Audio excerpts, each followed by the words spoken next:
Welcome back, race fans, to another 2023 Supercross preview. Here I'm going to predict what 250 riders are going to race on which coast.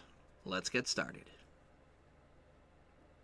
At A1, I think HRC Honda is going to have Jett Lawrence lining up on the gate. Jett was supposed to race 2022 on the West Coast before a practice crash slowed that process down, and then he raced East Coast. I think Jett's going to want to win. Last year he won East Coast. This year I think he wants to win the West Coast. That way he can say he won both coasts.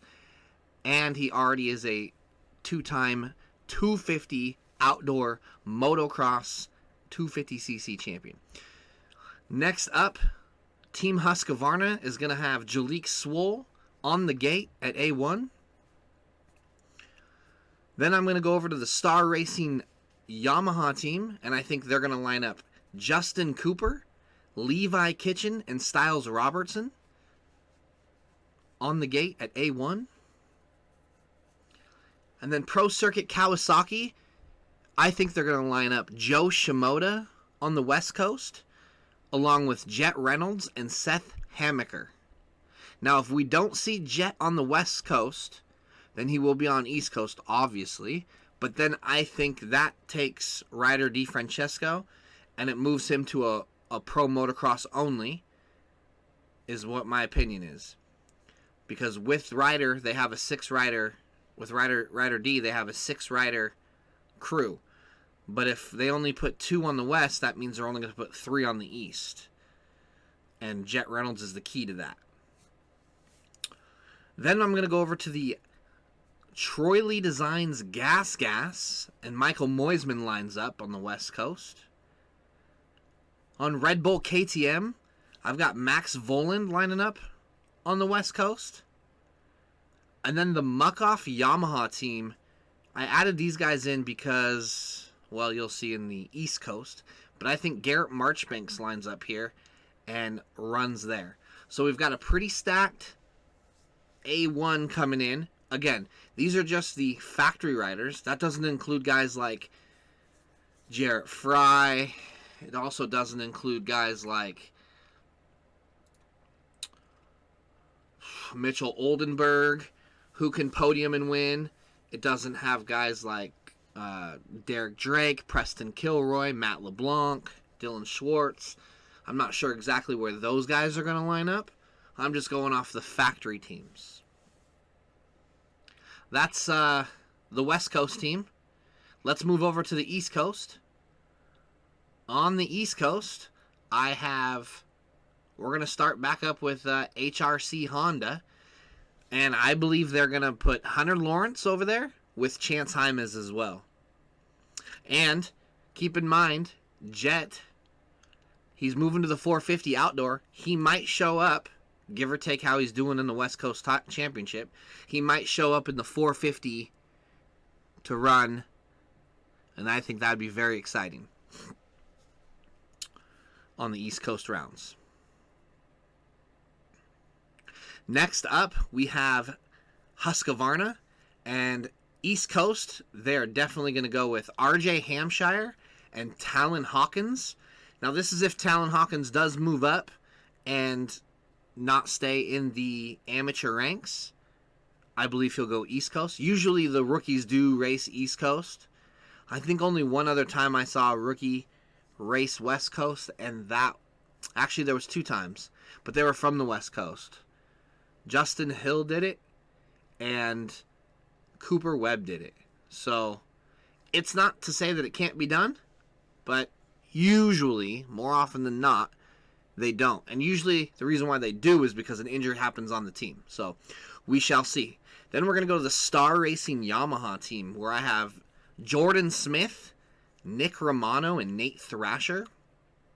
I think they're looking for Nate to jump up and become the title contender, and Jordan Smith to stay healthy. So if Jordan can stay healthy and Nate can make the jump, they're going to have a chance at this title.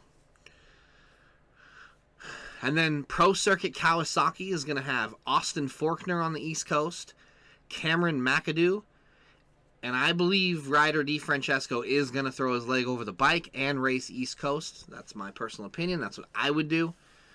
Start getting him out there on the track. I know he was on this last year racing the Supercross Futures, and he pretty much just dominated it.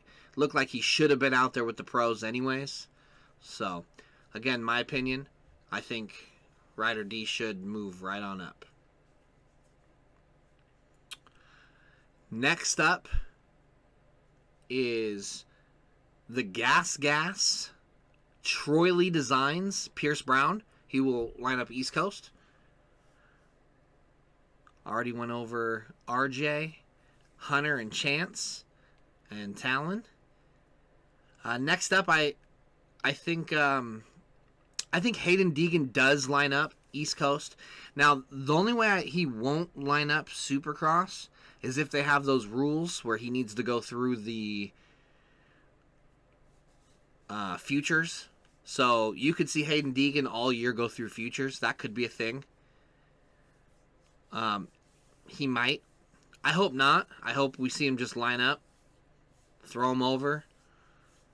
A lot of these young, talented guys, like Adamson Cirillo and Haiden, Jett. It's good not to wait. I think these guys are fast. It's good to see them. It's good to grow. Don't get me wrong, but I think it's time. I think Hayden's shown just alone at Mini O's what he can do, and how much faster he got riding with the pros, circulating the track in 11th with no rear brake. Like, he's ready. My opinion, again, they're doing their thing. They probably know best, but from a sports standpoint, I think it's best we put him out there. My opinion.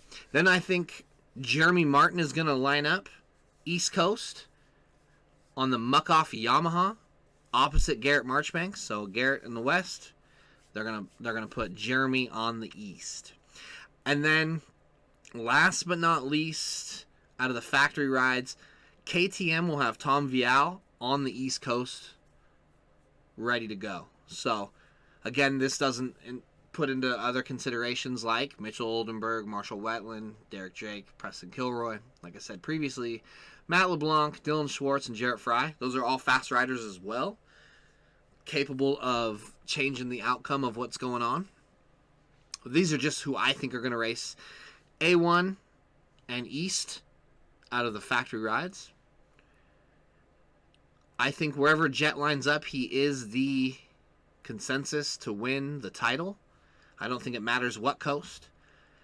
If he does it on the West Coast and Justin Cooper shows up, Joe Shimoda, those will be tough riders to race against, especially Michael Mosiman. Man, it's packed. This is 10 guys or so. 1, 2, 3, 4, 5, 6, 7, 8, 9, 10, 11 guys that can go out and get a win or battle for podiums. That's quite a bit of guys, and like I said, that's only the factories. On the East Coast, it's even more. 1, 2, 3, 4, 5, 6, 7, 8, 9, 10, 11, 12, 13, 14 guys that could go up there and battle for podiums. Now, Ryder might be on that Futures thing where he's only running Futures again this year. Talon Hawkins and Deegan might be the same thing. But I hope they show up to East Coast and race. It'd be good for our sport. Comment down below who you think I got wrong or who you think I got right. We'll know come A1 how close I was and if I was right. That's January. Hopefully I go to the race. I already got plane tickets, so I'm excited. I should be going. That's going to be January 7th of 2023. Anaheim 1. Last time I went to Anaheim 1, it was the mud race that Justin Barsha won. So hopefully I don't bring the Washington weather down with me to California. That would suck. But I do plan on going to A1 and being there. So stay tuned for more videos. Like, subscribe, it's free. Comment down below what you think I got right or wrong. Who do you think, if I got it correct, who do you think wins the championship in the West Coast. And again, if I was correct, who do you think wins on the East Coast? I think Austin Forkner comes out of the East Coast. That's my opinion. I think he wins his first 250 title, stays clear of injury, stays out of his own head, and I think Jett, whatever side he goes to, wins, so it doesn't matter. So, let me know what you guys think. Stay tuned for more videos.